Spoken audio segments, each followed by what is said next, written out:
General Marcus Stone had seen enough combat zones to recognize trouble when it walked through his door, but he never expected it to come in the form of a 5'6" female soldier who looked like she belonged in a college classroom rather than a military compound. The morning air at Fort Braxton carried the familiar scent of diesel fuel and morning coffee as Stone conducted his routine inspection of the Special Operations Facility. His weathered hands, scarred from countless missions in Afghanistan and Iraq, gripped his clipboard with a precision that had earned him respect among the most elite fighting forces in the world. At 52, Stone carried himself with the confidence of a man who had survived 30 years in the most dangerous profession on earth. His gray eyes, cold as winter steel, had seen things that would break lesser men. 3 Purple Hearts, 2 Bronze Stars, and a Navy Cross decorated his chest, but it was the invisible scars that defined him.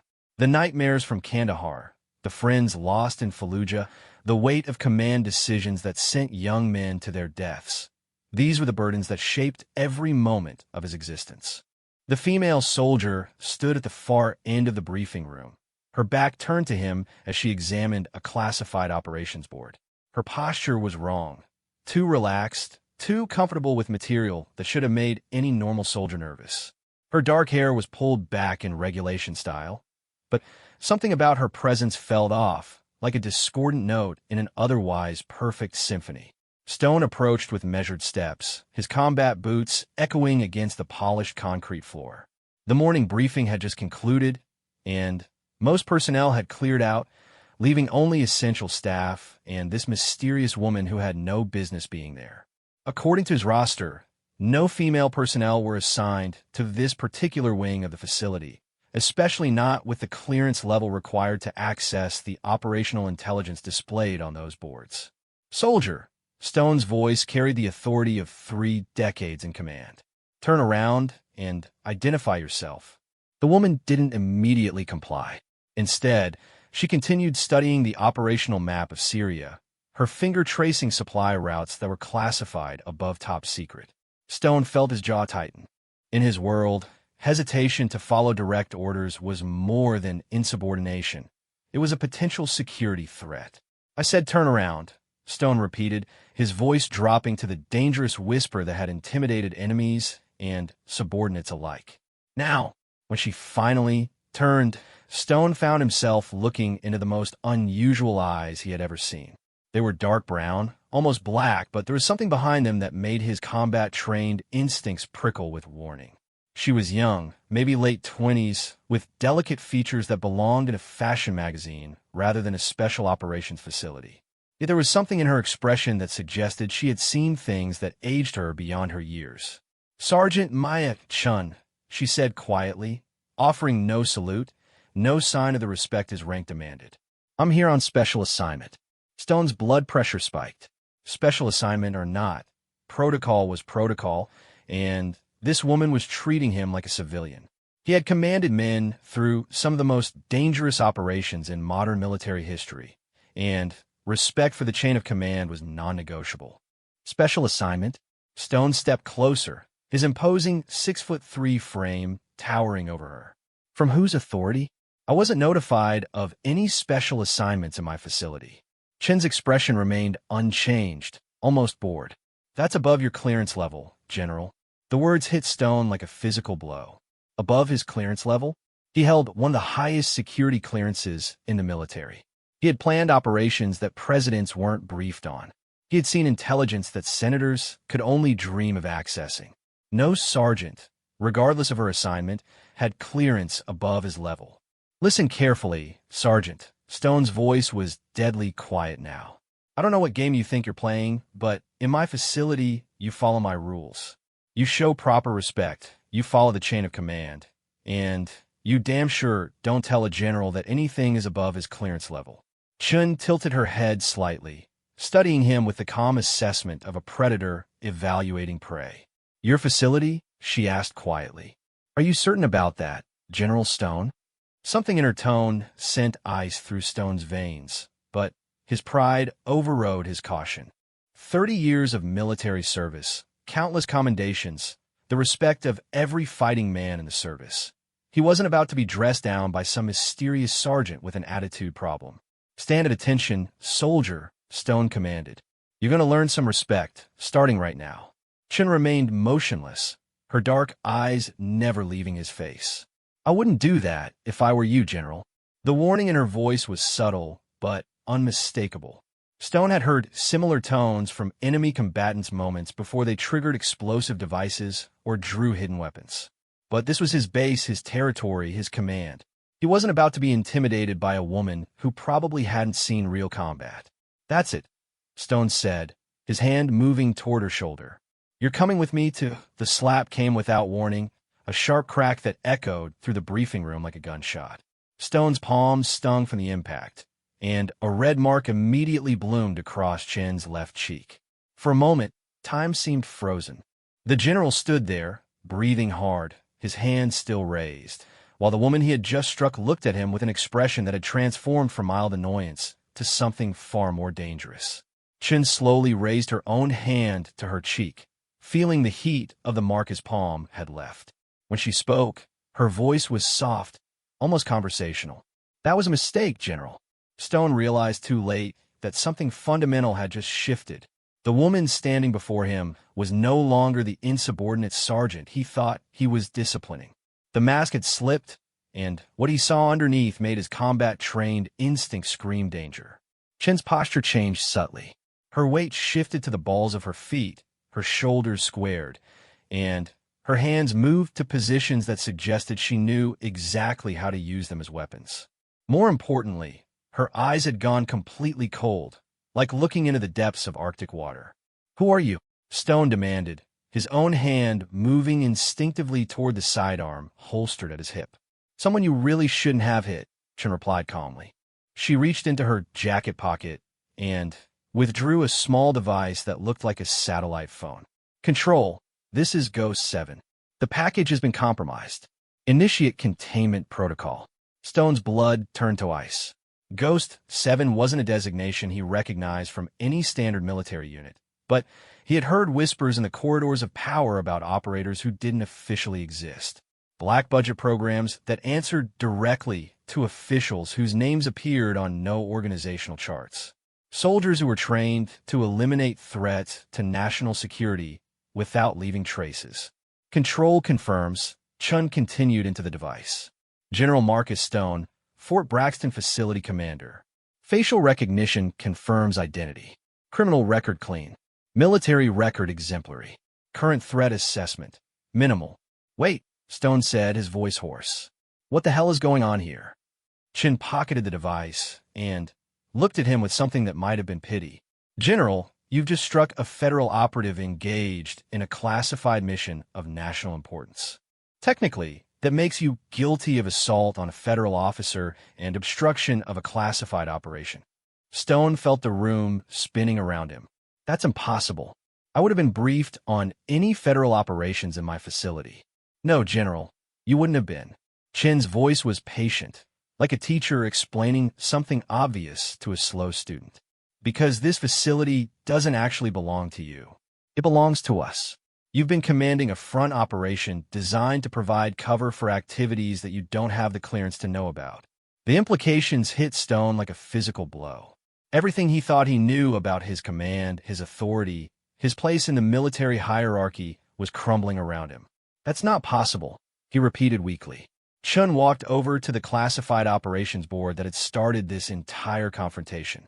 With swift, practiced movements, she input a code on a hidden panel. The display changed, revealing operational details that made Stone's top-secret clearance look like a child's toy. Mission parameters for operations in countries that weren't officially at war. Asset placement charts for deep cover operatives in foreign governments. Financial flows for programs that didn't exist on any congressional budget. "Your real job, General," Chun said without turning around, "has been to make sure that regular military personnel, congressional oversight committees, and audit investigators see exactly what they expect to see. A normal special operations facility conducting normal training exercises. You've been very good at it." Stone stared at the information on the display, his military mind automatically categorizing and analyzing what he saw. The scope of the operations was staggering. Assassination targets in 17 countries. Economic warfare campaigns designed to destabilize unfriendly governments. Information warfare operations that could swing elections or topple regimes. This is treason, he whispered. No, General. Chen's voice was firm. This is national security. The kind of work that keeps Americans safe while they sleep peacefully in their beds, never knowing how close they come to disaster every single day. Stone turned to face her, his hand still resting on his sidearm. Who authorized this? Who has the authority to run operations like this? Chun smiled, but there was no warmth in it. People whose names you'll never know, working for agencies that don't officially exist, funded by money that's never been appropriated by Congress. Welcome to the real war, General. The sound of approaching footsteps echoed from the corridor outside. Heavy, military-style boots moving with purpose. Stone counted at least 4 sets, possibly more. Chin glanced at her watch with the casual air of someone checking the time for a lunch appointment. That would be my backup, she said conversationally. I called them before you struck me. Standard protocol when a cover identity is blown. Stone's hand tightened on his weapon. What happens now? That depends entirely on you, General. Chin's voice remained calm, but Stone could see the calculation in her eyes. You have 2 choices. Option 1. You forget this conversation ever happened, you return to your regular duties, and you never ask questions about anything you saw here today. In return, your service record remains spotless, your pension is secure, and you live out your life with the knowledge that you served your country faithfully. And option 2? Stone asked, though he suspected he already knew the answer. Option 2 is that you become a security risk that needs to be eliminated. The footsteps in the corridor had stopped just outside the briefing room door. Stone could feel the presence of armed personnel waiting for a signal from Chun. He thought about his daughter in college, his ex-wife who still counted on his military pension, the men under his command who trusted him to make the right decisions. This is wrong, he said quietly. This isn't what I signed up for when I took the oath. Chin's expression softened slightly. General, with respect, you signed up to defend the Constitution against all enemies, foreign and domestic. Sometimes that means making hard choices. Sometimes it means doing things that can't be explained in congressional hearings or newspaper articles. Stone looked again at the operational display, taking in the full scope of what he was seeing. Drone operations in Pakistan that weren't acknowledged by either government. Financial warfare against Chinese banks that could trigger economic crisis. Assassination programs targeting American citizens who had been classified as enemy combatants without trial. How many people know about this? He asked. Fewer than 50 worldwide, Chin replied. Most of them don't know the full scope. Compartmentalized information, need-to-know basis only. And you? What's your role in all this? For the first time, Chun hesitated before answering. I eliminate problems that threaten operational security. People who ask too many questions, who dig too deep, who stumble onto information they shouldn't have.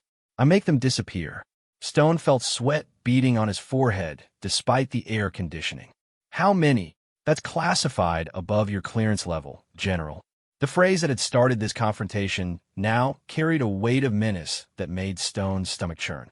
The door to the briefing room opened silently, and 4 figures in black tactical gear entered with weapons drawn. Their faces were hidden behind advanced tactical masks, but their movements spoke of extensive combat training and absolute readiness to use lethal force. They positioned themselves around the room with the precision of a unit that had performed this operation many times before. Stone realized that he was at a crossroads that would define the rest of his life, however long that might be. Everything he had believed about duty, honor, and service to his country was being challenged by a reality he had never imagined existed. Chin watched him with the patience of a professional who understood the weight of the decision he was facing. What's it going to be, General? Outside the briefing room, the normal sounds of military life continued. Soldiers going about their duties, unaware that their commanding officer was facing a choice that would determine whether he lived to see another sunrise. The red mark on Chin's cheek was already beginning to fade, but Stone knew that the consequences of his action would last much longer. He thought about the oath he had taken as a young lieutenant 30 years ago, the promise to support and defend the Constitution of the United States. But which constitution was he supposed to defend?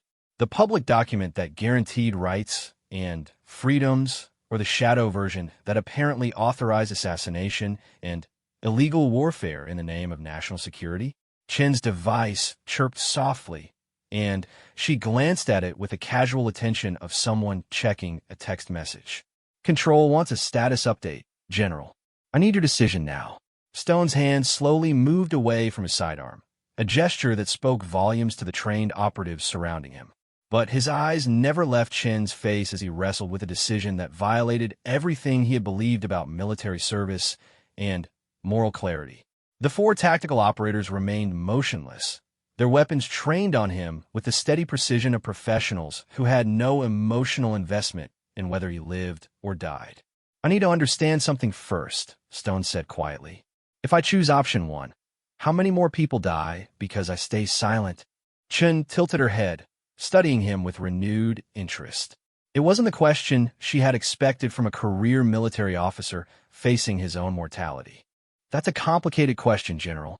Humor me, Stone replied, his voice carrying the authority that 30 years of command had ingrained in him. I've sent men to their deaths based on incomplete information before. At least give me the courtesy of knowing what I'm really choosing between. One of the tactical operators shifted slightly, a subtle movement that Chen caught immediately. She raised her hand palm out, a gesture that froze the man in place. Stone noticed the exchange and realized that his life was hanging by an increasingly thin thread. The operations you saw on that board, Chen began carefully, prevent approximately 300 terrorist attacks per year. They disrupt weapons shipments that would kill thousands of civilians.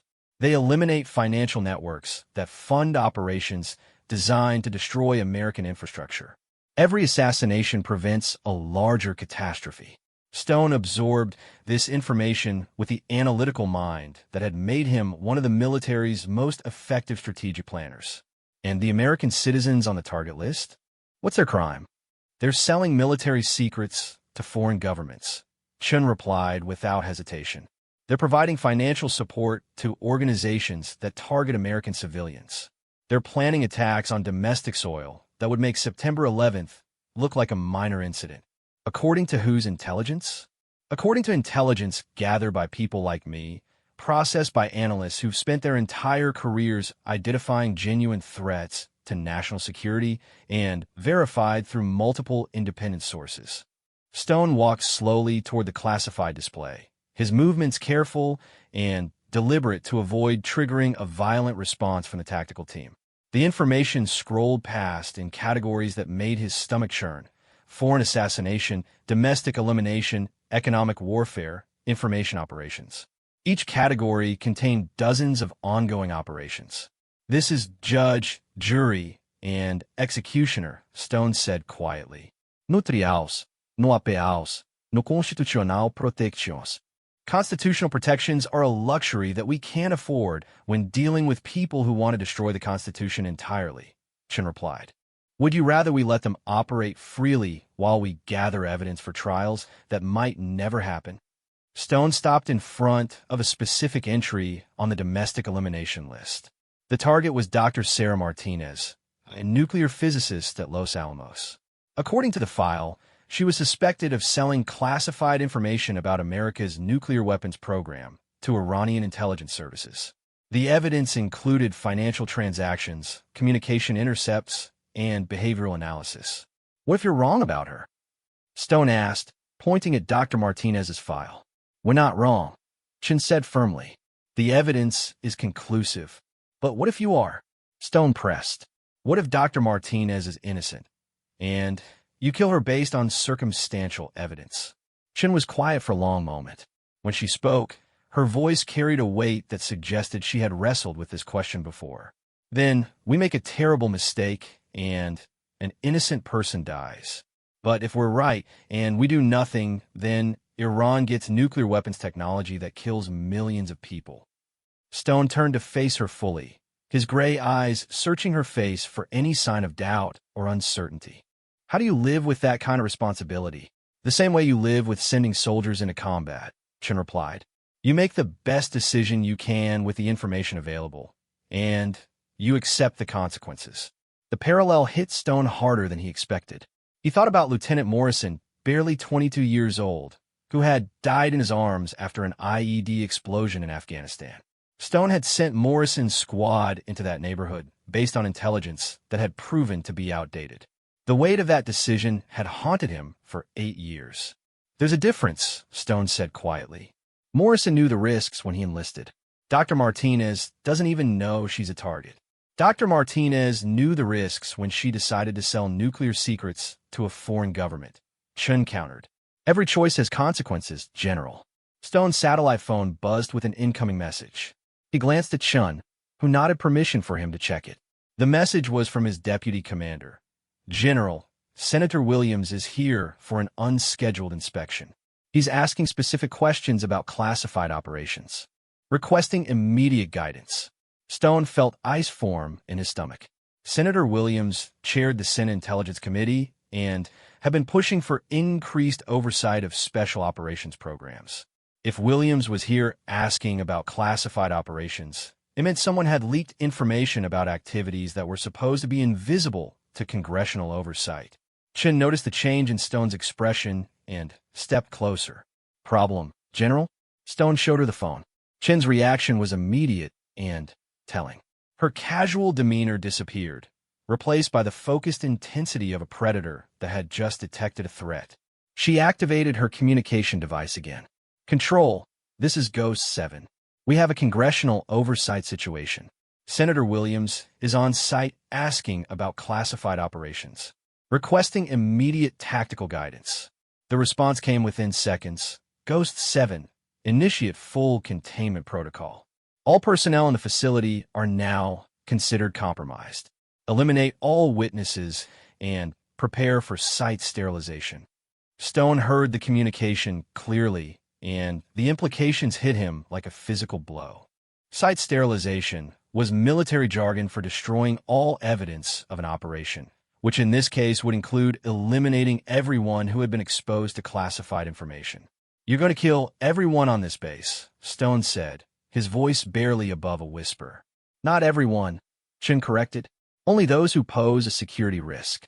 Most of your personnel will be reassigned to other facilities with cover stories about base closure and restructuring." "And Senator Williams?" Chin's expression was grim. "Senator Williams is about to suffer a tragic heart attack brought on by the stress of his oversight responsibilities." Stone looked around the room at the tactical operators who were preparing to carry out mass murder in the name of national security. These weren't soldiers in any sense that he understood. They were assassins with government authorization, and they were about to eliminate anyone who threatened their operations. "How many senators have had convenient heart attacks?" Stone asked. "Fewer than you might think," Chin replied. "Most politicians are smart enough to avoid asking dangerous questions. Senator Williams is unfortunately more persistent than most." Stone's mind raced through the implications. If Chun and her organization were willing to assassinate sitting senators, then no one was safe in their reach. The Constitution, the rule of law, the principles that he had spent 30 years defending were all meaningless in the face of this shadow government that operated without accountability or oversight. "What about my family?" Stone asked quietly. Chun consulted her device again. "Daughter Jessica, age 21, junior at Columbia University, studying international relations. Ex-wife Linda, age 49, works as a nurse at San Diego General Hospital. Both currently under routine surveillance, but classified as non-threats." The casual mention of his family members sent fury through Stone's veins. "You've been watching my family?" "We watch everyone's family, General. It's standard operational security. People make different decisions when they know their loved ones are safe versus when they're worried about their safety." Stone realized that he had never really had a choice at all. From the moment he struck Chun, his fate and the fate of his family had been sealed. The only question was whether they would die quickly or slowly, whether their deaths would look like accidents or obvious murders. "The irony," Stone said bitterly, "is that I became a soldier to protect people like Jessica and Linda from threats like you." "No, General," Chen replied firmly.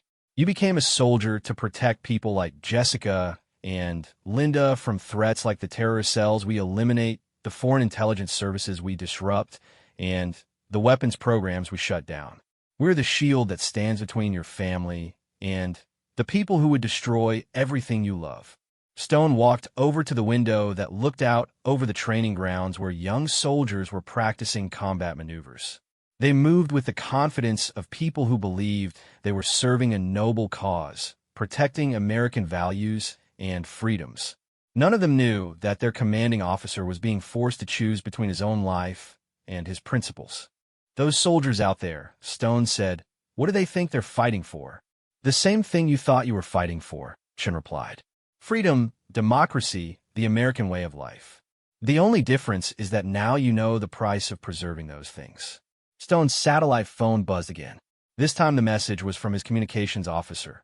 General, Senator Williams is demanding access to operational files. He has congressional authorization and is threatening to bring in FBI investigators if we don't comply. Please advise immediately. Chen read the message over Stone's shoulder. That's unfortunate, she said calmly. Senator Williams is forcing our hand. The tactical operators began moving toward the door, their weapons ready, and their movements coordinated. Stone realized that he was about to witness the assassination of a United States senator along with everyone else on the base who might have been exposed to classified information. Wait, Stone said urgently. There has to be another way. Chen paused at the door. What are you proposing, General? Stone's mind worked frantically, trying to find a solution that would save lives while preserving the operational security that Chen's organization demanded. Give me 10 minutes with Senator Williams. Let me convince him to back off, to stop asking questions. I can make him understand that some things are better left alone. And if he refuses? Stone met Chen's gaze directly. Then, I'll kill him myself. The words hung in the air like a physical presence. Stone couldn't believe he had spoken them, but he also couldn't take them back. He was offering to become a murderer in order to prevent a massacre, trading his soul for the lives of everyone else on the base. Chen studied him for a long moment, evaluating his sincerity and his capability to follow through on the offer. You understand that there's no going back from that choice? Once you cross that line, you become one of us. Stone nodded slowly. I understand. Chen activated her communication device one more time. Control, this is Ghost 7.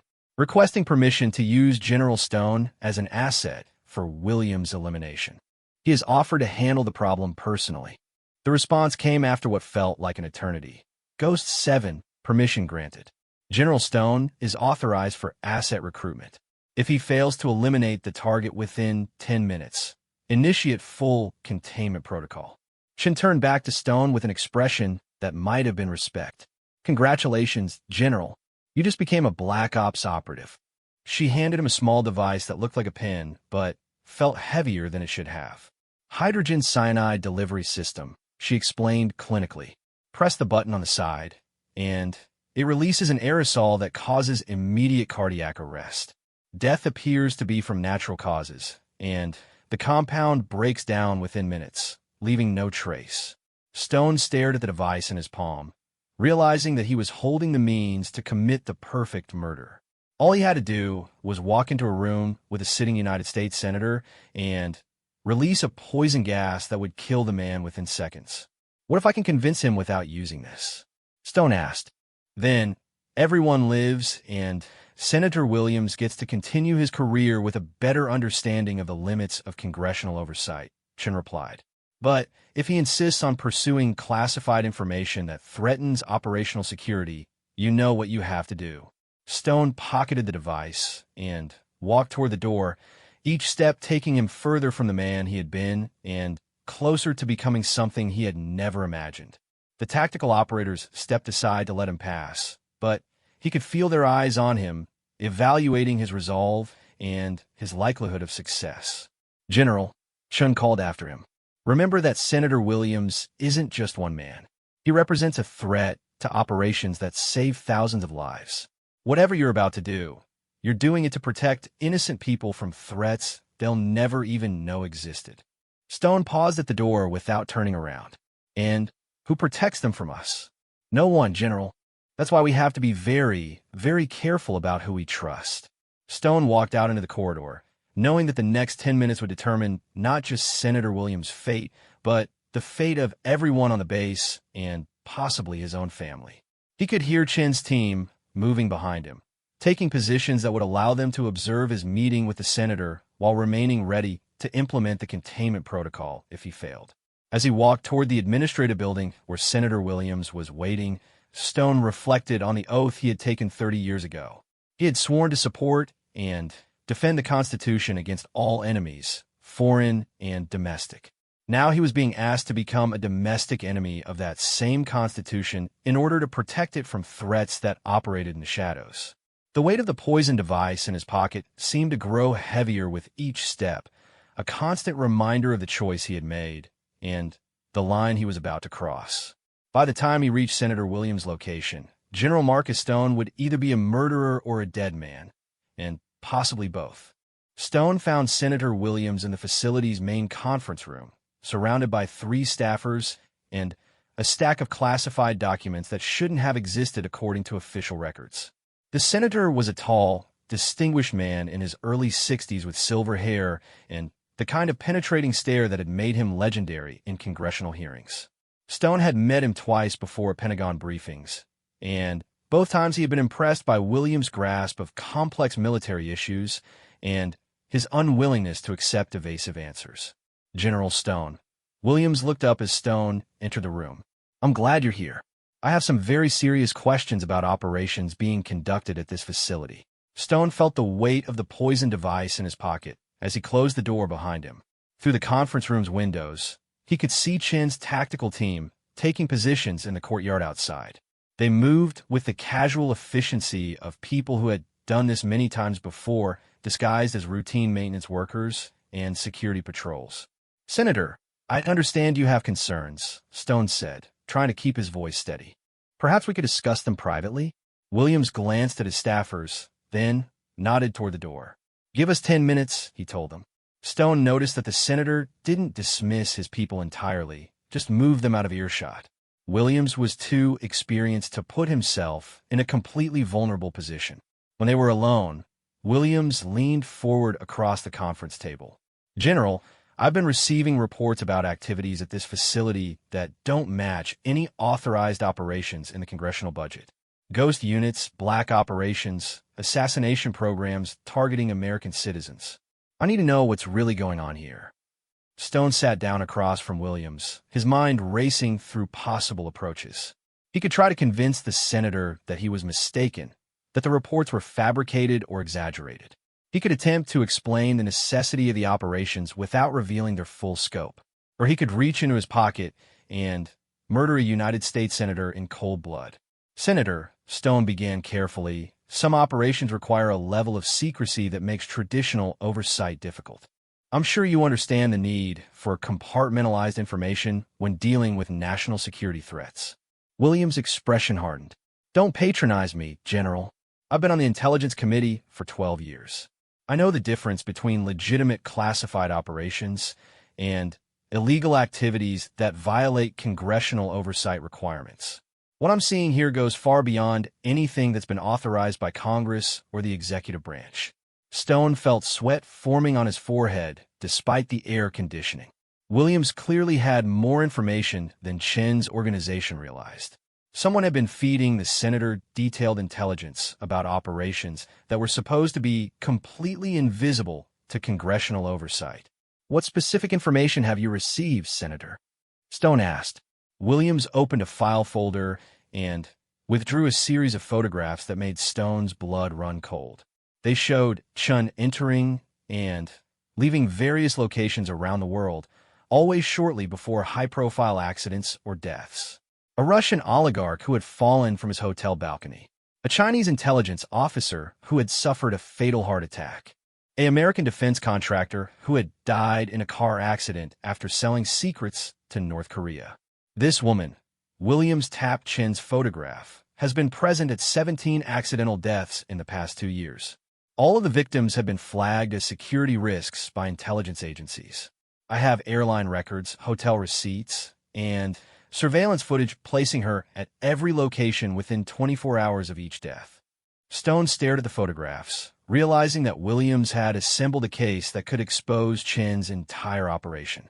The evidence was circumstantial but compelling, and In the hands of a skilled prosecutor, it could bring down the entire shadow organization that Chen represented. Senator, Stone said quietly, you're walking into extremely dangerous territory. Some knowledge is too dangerous for anyone to possess.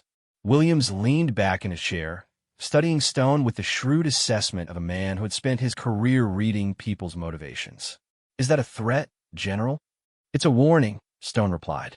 There are people who will kill to protect these operations. Important people, powerful people, people who consider congressional oversight a threat to national security. Are you one of those people, General? The question hung in the air between them like a challenge.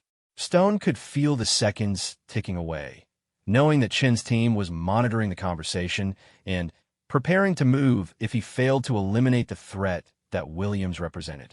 I've served my country for 30 years, Senator. I've followed orders, protected classified information, and put the mission above my personal interests. But I've never murdered an innocent person. Until today, Williams asked quietly. Stone's hand moved involuntarily toward his pocket, then stopped. Williams had noticed the movement, and his expression shifted from professional concern to personal fear. They gave you something, didn't they? Williams said. Some kind of weapon. They're expecting you to kill me. Stone nodded slowly, unable to speak. Williams sat back in his chair, his face pale, but his voice steady. What kind of weapon? Poison gas, Stone said hoarsely. It causes cardiac arrest. Leaves no trace. Williams absorbed this information with the calm of a man who had faced death before. How long do we have? Stone glanced at his watch. 6 minutes. Williams stood up and walked to the window, looking out at the tactical team that was pretending to conduct routine maintenance. They're good, he said admiringly. I count at least 8 operatives positioned around the building. Professional spacing, overlapping fields of fire, multiple escape routes. This isn't their first time. Stone joined him at the window. Senator, there might be a way out of this. If you agree to stop your investigation, to classify everything you've learned and never speak of it again, they might let you live. Williams turned to face him. And if I don't agree? Then they kill everyone in this building and make it look like a terrorist attack or industrial accident. Your staffers, my personnel, innocent soldiers who don't know anything about any of this. Williams walked back to the conference table and looked at the photographs spread across its surface. General, do you know what these 17 people had in common besides being killed by your mysterious woman? Stone shook his head. They were all working to expose the same organization. The Russian oligarch was financing an investigation into American black operations in Eastern Europe. The Chinese intelligence officer was preparing to defect with information about joint operations between his service and American assets. The defense contractor was going to testify before Congress about illegal weapons sales. Stone felt the floor shifting beneath his feet. You're saying Chen's organization has been systematically eliminating anyone who threatens their operations. I'm saying they've been eliminating anyone who threatens to expose them to legitimate government oversight, Williams corrected. Congress, the judiciary, the press, even other intelligence agencies. They've created a shadow government that operates completely outside the Constitution. Stone thought about Dr. Sarah Martinez and the other names on the domestic assassination list. How many American citizens? At least 43 in the past 5 years, Williams replied grimly. All of them people who had stumbled onto information about illegal operations or who were in positions to expose the organization's activities. The implications were staggering. Chen's organization wasn't just conducting unauthorized operations overseas. They were systematically murdering American citizens who threatened their secrecy. It was a level of corruption that made Watergate look like a minor ethical lapse. Senator, Stone said urgently, we have 3 minutes left. What do you want me to tell them? Williams gathered up the photographs and documents, stuffing them into his briefcase. Tell them I've agreed to their terms. Tell them I'll classify everything I've learned and discontinue my investigation. Will you actually do that? Williams met Stone's eyes directly. General, I took an oath to support and defend the Constitution. That oath doesn't have an expiration date, and it doesn't come with exceptions for when things get dangerous. Stone felt a mixture of admiration and despair. Williams was choosing to die rather than abandon his principles, which meant that Stone would either have to murder him or watch Chin's team kill everyone in the building. "There's another option," Stone said suddenly. "What if we could turn this around? What if instead of stopping your investigation, we could help you expose them?" Williams stopped packing his briefcase. "What are you proposing?" "I have access to their operational files, their communication systems, their personnel records. I could gather evidence that would be impossible for you to obtain through congressional oversight." "In exchange for what?" Stone pulled the poison device from his pocket and set on the conference table between them. "In exchange for your help in bringing down an organization that's turned into everything the Founding Fathers feared about unchecked government power." Williams stared at the device, understanding exactly what Stone was offering. "You're talking about betraying everything you've spent your career defending." "No, Senator. I'm talking about defending everything I've spent my career believing in." Stone's satellite phone buzzed with an incoming message from Chun. 2 minutes remaining. Status report required immediately. Williams looked at the phone, then at Stone.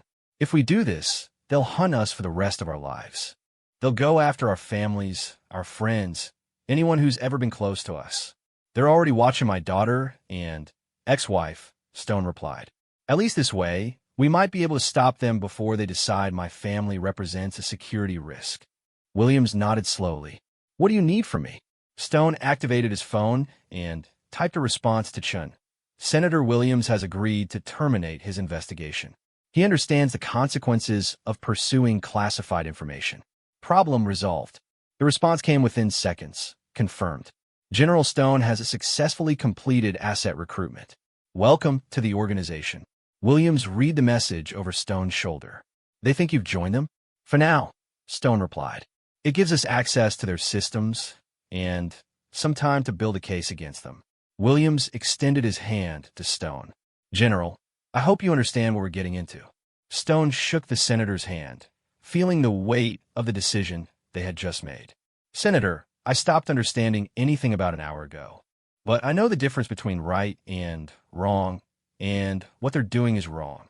The conference room door opened, and Chen entered with 2 of her tactical operators. She looked relaxed and satisfied, the expression of someone whose carefully planned operation had concluded successfully. "General Stone," she said warmly, "I understand you handled the situation quite effectively." "Senator Williams is a reasonable man," Stone replied carefully. "He understands the importance of national security." Chun turned to Williams with a smile that didn't reach her eyes. "Senator, I trust you'll find your oversight responsibilities less complicated in the future." Williams nodded stiffly. "I believe I have a better understanding of the challenges facing our intelligence community." "Excellent," Chun said. "General Stone, I believe it's time for you to receive a more comprehensive briefing on your new responsibilities." "Senator Williams, your transportation is waiting outside." Stone watched Williams leave, knowing that the senator was walking into extreme danger, but hoping that their brief alliance might give them both a chance to survive long enough to expose the truth. Chen waited until Williams was gone before turning back to Stone. "Welcome to the real war, General. Your first assignment begins immediately." Chun led Stone through a series of security checkpoints that he had never known existed in his own facility. Hidden biometric scanners, retinal identification systems, and voice recognition software that granted access to areas he had walked past countless times without realizing their significance. Each checkpoint revealed another layer of the shadow operation that had been functioning beneath his command, using his base as cover for activities that reached into every corner of the globe. The elevator descended far deeper than Stone had thought possible, past sub-basements that weren't on any architectural plans he had seen. When the doors opened, he found himself in a control center that belonged in a science fiction movie rather than a military installation. Banks of computers displayed real-time intelligence feeds from satellites, drones, and human assets around the world. Analysts worked at workstations that monitored everything from stock market fluctuations to social media trends in countries most Americans couldn't find on a map. "Welcome to Control," Chun said, her voice carrying a note of professional pride. "This is where we coordinate operations across 7 continents and manage assets in 43 countries." Stone walked among the workstations, reading over shoulders and absorbing information that redefined his understanding of American intelligence capabilities. One analyst was tracking the movement of suspected terrorists through European cities using facial recognition software connected to traffic cameras. Another was monitoring financial transactions that suggested an arms dealer in Somalia was preparing to sell weapons to a militia group in Syria. How long has this been operational? Stone asked. Phase 1 construction began in 1987, Chen replied. Full operational capability was achieved in 1994. We've been expanding capabilities continuously since then. Stone did the math and realized that this facility had been operating throughout his entire military career. Every deployment he had commanded, every mission he had planned, had been supported by intelligence gathered by people who officially didn't exist, working for an organization that had no congressional oversight or constitutional authority. Who commands this operation? Stone asked. Chen led him to a conference room overlooking the main control floor. The walls were lined with monitors showing operations in progress around the world. Stone could see drone footage from Afghanistan, surveillance video from Moscow, and what appeared to be a live feed from inside the Iranian nuclear facility at Natanz. Command structure is compartmentalized, Chen explained. Each operational cell knows only what they need to know to complete their specific missions. Regional coordinators manage assets within their geographic areas. Department heads oversee functional specialties like assassination, economic warfare, or information operations. But who makes the final decisions? Who has ultimate authority? Chen's expression became guarded. That information is classified above your current clearance level, General. Stone felt a flash of the same anger that had led him to strike Chen earlier. My current clearance level? I just agreed to commit murder for your organization. What level do I need to reach before I'm trusted with basic information about command structure? Trust is earned through operational success, Chen replied calmly. Complete a few assignments successfully, prove your loyalty to the mission, and your clearance will be upgraded accordingly. A woman's voice spoke from the conference room's hidden speakers. General Stone, please report to Briefing Room Alpha for operational assignment. Chen gestured toward a door at the far end of the conference room. Your first mission, General. Try not to disappoint us. Briefing Room Alpha turned out to be a small, windowless space containing nothing but a table, 2 chairs, and a large monitor mounted on the wall. Stone sat down and waited, feeling like an actor who had been given a role in a play without receiving script. The monitor activated, displaying the image of a man Stone didn't recognize. The figure was silhouetted against a bright window, making facial features impossible to discern, but the voice was crisp and authoritative. General Stone, the figure said, your recruitment represents a significant operational opportunity. Your military record, security clearance, and command authority provide access to resources that we've been unable to penetrate through conventional means. Stone stared at the monitor, wondering if he was speaking to Chen's immediate superior or someone much higher in the organizational hierarchy. What kind of resources? The Pentagon maintains a database of all special operations personnel who have been killed in action over the past 20 years. Names, operational histories, family information, classified mission details. We need access to that database. Stone felt ice forming in his stomach. Why? Some of those personnel didn't actually die, General. They were extracted from combat zones and recruited into operations so classified that their official deaths were necessary to protect operational security. We need to identify which deaths were genuine and which were operational cover stories. The implications hit Stone like a physical blow. The organization was admitting that they had faked the deaths of American soldiers, letting their families believe they had been killed in action while actually recruiting them for illegal operations. How many soldiers are we talking about? Stone asked. Approximately 200 over the past 2 decades, the figure replied. All highly trained special operations personnel who were recruited based on specific skill sets and psychological profiles that made them suitable for our operational requirements. Stone thought about the memorial services he had attended, the widows and children he had comforted, the Gold Star families who had sacrificed everything for their country. Some of those families have been grieving for men who were still alive, still serving, but in operations so dark that their existence had to be hidden from everyone they had ever loved. "This is monstrous," Stone said quietly. "This is necessary," the figure corrected. "Those soldiers are conducting operations that save thousands of lives. Their sacrifice allows them to serve their country in ways that would be impossible if they maintained their official identities." "What about their families? Their wives, their children, their parents? Don't they have a right to know their loved ones are alive? Their families believe they died heroically in service to their country. Their memories honor that sacrifice. Revealing the truth would serve no purpose except to satisfy emotional needs that are less important than operational security." Stone stood up and walked to the monitor, wishing he could see the face of the person who could speak so casually about destroying families in the name of national security. "I need access to personnel files for active duty special operations officers," the figure continued. "Current deployment schedules, psychological evaluation reports, family situation assessments. We're planning to recruit additional assets, and we need your help identifying suitable candidates." "You want me to help you choose which soldiers to fake the deaths of?" Stone asked. "We want you to help us identify soldiers who are already psychologically prepared for the demands of our operational environment.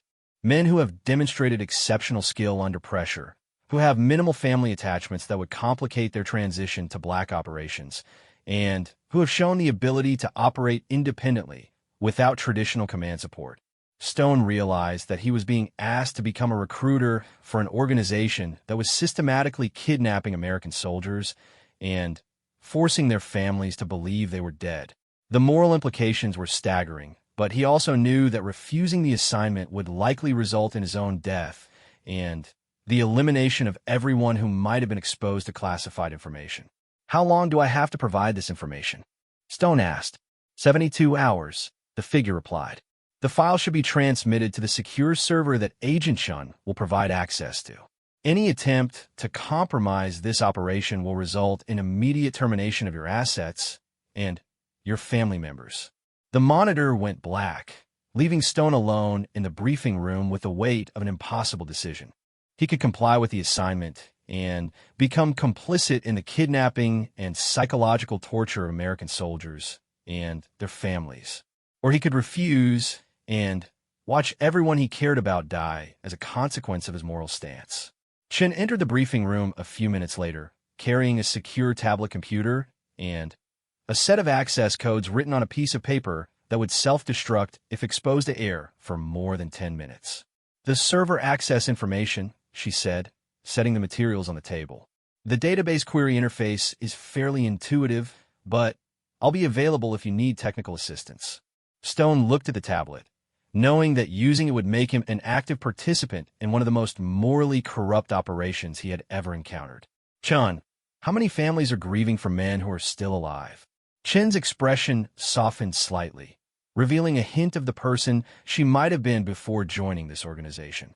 "General, those families are going to grieve eventually. Combat operations have a very high mortality rate. We simply chose the timing and circumstances of their loss to serve a greater purpose." "A greater purpose? You're talking about torturing innocent people." "I'm talking about protecting innocent people," Chen replied firmly.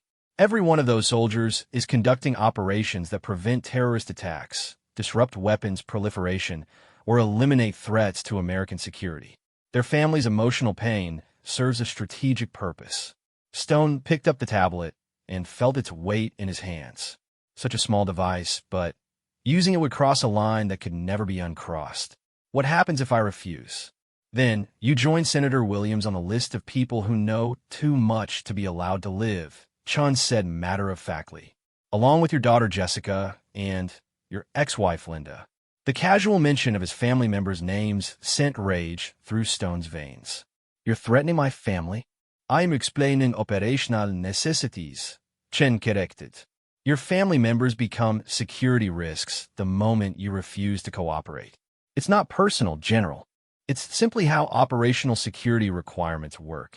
Stone activated the tablet and began navigating through the Pentagon's classified database system, using his command authority to access files that he had never intended to use for this purpose. Each file he opened represented a soldier whose life was about to be destroyed in the name of national security. Sergeant First Class David Martinez, 28 years old, married with 2 children, currently deployed to Syria with the 75th Ranger Regiment. Excellent combat record, high psychological evaluation scores, but his wife was expecting their 3rd child. Staff Sergeant Jennifer Walsh, 31 years old, single, no children, deployed to Afghanistan with Special Operations Command. Perfect psychological profile for independent operations, minimal family attachments, exceptional marksmanship, and language skills. Captain Michael Torres, 26 years old, engaged to be married, scheduled to return from deployment to Iraq in 6 weeks. Outstanding leadership evaluations, advanced combat training, but his fiancée was already planning their wedding. Stone scrolled through file after file, evaluating soldiers not for their potential to serve their country honorably, but for their suitability to be kidnapped and forced to abandon everything they had ever loved. Each decision he made would destroy families and create widows and orphans in the name of operational security. "Take your time, General," Chin said, settling into the chair across from him. "This is important work. The soldiers you select will save thousands of lives through their service to our organization." Stone looked at her across the table, wondering how someone who appeared so normal could speak so casually about destroying lives. "How did you become involved in this?" Chin was quiet for a moment, considering whether to answer. "I was recruited 7 years ago after my partner was killed in Mosul. Official reports said he died in an IED explosion, but actually he was captured by insurgents and tortured for 3 days before they executed him." Stone looked up from the tablet. "I'm sorry for your loss. The men who killed him were planning an attack on a school in Baghdad that would have killed 300 children," Chin continued. "Our organization eliminated the entire cell 48 hours after my partner's death. No traías, no legal presillos, no constitutional protections. Just swift justice for people who tortured and murdered an American soldier." Stone began to understand the psychological mechanism that allowed Chun to rationalize her actions. "And that made it worthwhile. That made it necessary," Chin replied. "The legal system can't touch people who operate in the shadows. Constitutional protections are meaningless when dealing with enemies who don't respect any laws or moral boundaries. Sometimes justice requires people who are willing to operate outside the system." Stone returned his attention to the tablet, trying to focus on the mission rather than the moral implications of what he was doing. But each file he reviewed represented a choice between preserving his own life and destroying the lives of innocent people. As he worked, Stone began to formulate a plan that might allow him to satisfy the operational requirements while minimizing the human cost. If he could identify soldiers who were already planning to leave military service, or who had psychological profiles that suggested they might struggle with the transition to civilian life, he might be able to select candidates who would suffer less from being recruited into Chen's organization. It was a thin moral justification, but it was the only way Stone could find to live with himself while completing an assignment that violated everything he had ever believed about duty, honor, and service to his country. Stone spent 18 hours in the briefing room, carefully reviewing over 300 personnel files and selecting candidates based on criteria that made him sick to consider. He chose soldiers who were already struggling with psychological issues that might make their transition to black operations less traumatic. Men and women who had few family connections, who were approaching the end of their military careers, or who had shown signs of disillusionment with traditional military service. By the time he finished, Stone had identified 22 soldiers whose psychological profiles suggested they might adapt to Chen's organization with minimal additional trauma. It wasn't a moral victory, but it was the best compromise he could make between preserving his own life and minimizing the suffering his cooperation would cause. Chen returned as Stone uploaded the final files to the secure server. She reviewed his selections with a professional assessment of someone who had recruited assets many times before. "Excellent choices, General," she said approvingly. "These profiles suggest soldiers who will adapt quickly to our operational requirements. Your first assignment has been completed successfully." Stone closed the tablet and leaned back in his chair, feeling the weight of what he had just done. "When will they be recruited?" Phase 1 recruitment begins within 72 hours, Chen replied. The soldiers you selected will be deployed to areas where combat casualties are statistically likely. When they're reported killed in action, they'll actually be extracted and brought here for advanced training. And their families will receive standard notification of death in combat, along with full military honors and benefits. From their perspective, their loved ones died heroically in service to their country. Stone stood up and walked to the door, desperate to escape the claustrophobic atmosphere of the briefing room. What's my next assignment? Chen consulted her tablet device. You're being transferred to operational oversight. Your new responsibility will be managing the integration of recruited assets into active missions. Essentially, you'll be commanding the soldiers you just selected for recruitment. The irony was devastating. Stone was being asked to command soldiers whose lives he had just destroyed, leading them in operations that violated every principle he had sworn to uphold. But he also realized that this assignment might give him access to information that could help Senator Williams build a case against the organization. I'll need comprehensive briefings on current operations, Stone said. Command structure, operational objectives, rules of engagement. All of that will be provided, Chen assured him. But first, you need to understand the scope of what you're now part of. She led him back to the main control center, but this time she guided him to workstations that he hadn't seen during his initial tour. These monitors showed operations that made the assassination programs seem almost mundane by comparison. One screen displayed a financial warfare operation targeting the Chinese banking system. American assets were manipulating currency exchange rates and triggering artificial market fluctuations that were costing the Chinese economy billions of dollars per month. Another monitor showed information warfare campaigns designed to influence elections in European countries. Social media manipulation, false news stories, and targeted disinformation were being used to ensure that pro-American candidates won key political positions. A third screen revealed economic espionage operations that were stealing technological innovations from foreign companies and transferring them to American corporations. Industrial secrets, research data, and prototype designs were being acquired through cyber intrusion and human intelligence assets. This isn't national security, Stone said quietly. This is economic warfare. The two are inseparable in the modern world, Chen replied. American economic strength is the foundation of American military power. Protecting our economic interests is protecting our national security. Stone studied the operations displays, trying to comprehend the full scope of what the organization was attempting.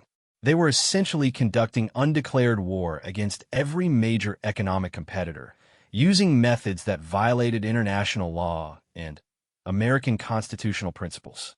How many people work for this organization? Stone asked. Approximately 8,000 worldwide, Chen replied. About half are American citizens. The rest are foreign nationals recruited as assets or contractors. Total annual budget is roughly $47 billion, funded through black budget appropriations and profits from our economic operations. Stone absorbed these numbers with growing amazement. The organization Chen represented was larger than many national intelligence services, with resources that rivaled some military branches. They had created a shadow government that operated parallel to the official American government, pursuing objectives that were never subject to democratic oversight or constitutional review. What's the ultimate goal? Stone asked. Chen led him to a final monitor that displayed a world map with color-coded regions indicating the level of American influence in each area. Green zones showed countries with governments that were either directly controlled by American assets or strongly influenced by American economic pressure. Yellow zones indicated countries where American influence was contested by rival powers. Red zones showed areas where American influence was minimal or actively opposed. Global American hegemony, Chen said simply. A world where American economic, political, and military interests are protected through the strategic placement of assets, the elimination of threats, and the gradual expansion of our sphere of influence. Stone studied the map, noting that most of Europe, Latin America, and Southeast Asia were coded green, while China, Russia, Iran, and parts of Africa remained red. And if other countries resist, Then, they experience economic collapse, political instability, or leadership changes that bring more cooperative governments to power, Chen replied. We have a comprehensive toolkit for managing international relations. Stone realized that he was looking at a plan for world domination that made historical imperial ambitions seem modest by comparison. The organization wasn't just protecting American interests. They were systematically working to eliminate any nation's ability to resist American influence. This is insane, Stone said. You're talking about destroying the sovereignty of every nation on Earth. We're talking about ensuring peace and stability under American leadership, Chen corrected. A world where conflicts are resolved through negotiation rather than warfare, where economic prosperity is shared among nations that cooperate with American interests, and where threats to global security are eliminated before they can develop into major wars. Stone's satellite phone buzzed with an incoming message that made his blood turn cold. It was from Senator Williams. General, I've been placed under house arrest by federal marshals. They claim I'm under investigation for security violations. I think our time is running out. Chen noticed Stone's reaction and glanced at the phone. Senator Williams is experiencing some difficulties with his security clearance, she said casually.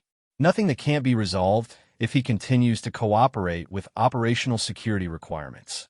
Stone realized that Williams was being neutralized through official channels rather than assassination, which suggested that the organization had influence within legitimate law enforcement agencies. The corruption ran deeper than he had imagined, reaching into the Justice Department and possibly other federal agencies. What happens if Williams refuses to cooperate? Stone asked. Then he'll be charged with espionage, convicted in a closed trial based on classified evidence that he won't be allowed to see, and sentenced to life imprisonment in a federal facility where he'll have no contact with the outside world, Chen replied matter-of-factly. It's cleaner than assassination and doesn't create the investigative complications that come with suspicious deaths.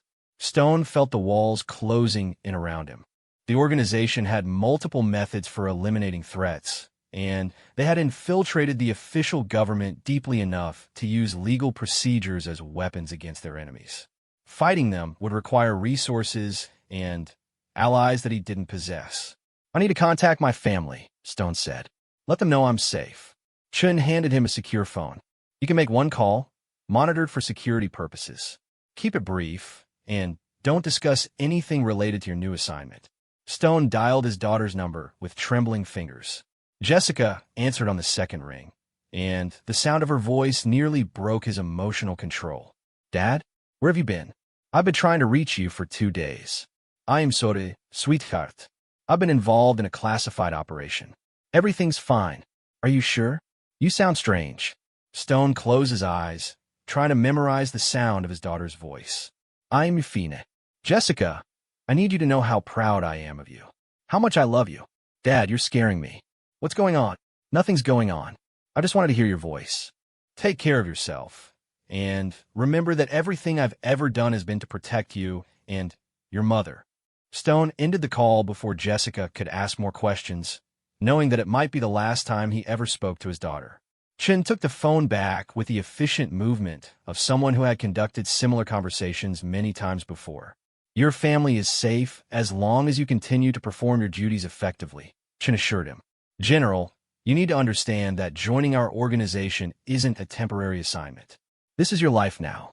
Your old identity, your old loyalties, your old moral framework, all of that belongs to your past. Stone looked around the control center at the dozens of people working to implement operations that violated every principle of international law and human decency. They moved with the calm efficiency of people who had convinced themselves that their actions served a greater good, that the suffering they caused was justified by the stability they provided. What if I refuse to continue? Stone asked. Then, you'll join the approximately 400 former assets who decided that their conscience was more important than operational security, Chen replied. They're buried in unmarked graves around the world, along with their family members who represented security risks after their deaths. Stone felt the final pieces of his old world crumbling away. There was no escape from the organization, no appeal to higher authority, no legal protection against their reach. He had crossed a line that couldn't be uncrossed, and now he was trapped in a system that would use him until he became a liability and then eliminate him without hesitation. But as Stone looked at the operational displays around him, he began to see possibilities that Chun and her superiors might not have considered. His new position would give him access to information about operations worldwide, communication systems that reached assets in dozens of countries, and detailed intelligence about the organization's structure and leadership. If he could find a way to share that information with someone outside the organization's reach, he might be able to expose their activities to authorities who still believed in constitutional government and international law. It would be the most dangerous mission of his career, but it might also be the most important. Stone turned to Chun with an expression that suggested complete submission to his new role. "When do I begin operational oversight duties?" "Immediately," Chun replied, apparently satisfied that Stone had accepted his situation. "Your first briefing on active operations begins in 30 minutes. Welcome to the real war, General. I think you're going to find it very educational." As Chun led him toward another briefing room, Stone began planning the mission that would either destroy the most dangerous organization he had ever encountered or cost him everything he had ever loved. The general who had struck a mysterious female soldier less than 24 hours ago was gone forever, replaced by someone who understood that sometimes protecting your country required betraying the people who claimed to serve it. In the shadows of government power, where loyalty was measured in body counts and patriotism was defined by willingness to commit atrocities, General Marcus Stone was about to discover whether one man's conscience could triumph over a conspiracy that reached into the highest levels of American government. The real war was just beginning, and the enemy wore the same uniform he did.